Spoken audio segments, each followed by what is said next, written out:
How we see ourselves in relationship with God determines how we view our salvation. If we see ourselves as a servant, which is how we most often see ourselves if we're tuned into the law and Moses and his 10 Commandments, this gives us a wrong view of salvation because it's a servant's job to work and to serve God, to live by rules and standards. He doesn't see himself as a loved child of God. A servant is not given the inheritance and the right of a child. He's an employee. A servant doesn't just hang out with his boss. He lives by the law and not by love. This is why knowing our identity or who we are in God's family is so very important. If we have a wrong perception, we only relate to God as God and not as a child or a son or daughter relates to their father. This is why knowing God's love is so important. We must truly know and experience the love of God. When we do, everything in life changes for the better. God's revelation flows into us. Now, this doesn't happen for a servant.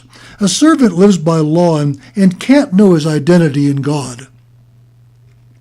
If we truly know God's love for us, salvation just becomes one of the gifts we're given. We don't work for it.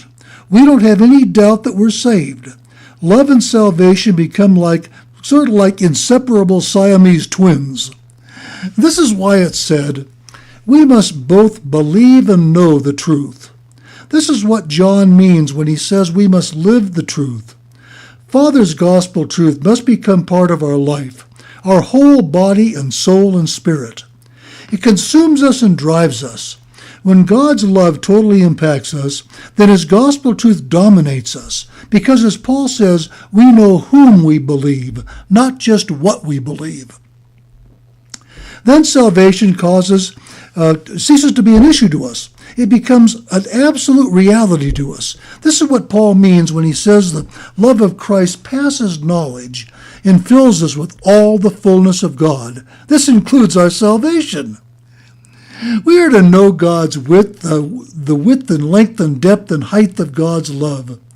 This means it consumes us and then drives us to believe and know and live all the gospel truth that God gives us. This begins with our salvation. Love and salvation causes our hearts to be consumed with the gospel grace and then to grow from there, receiving everything that God has for us.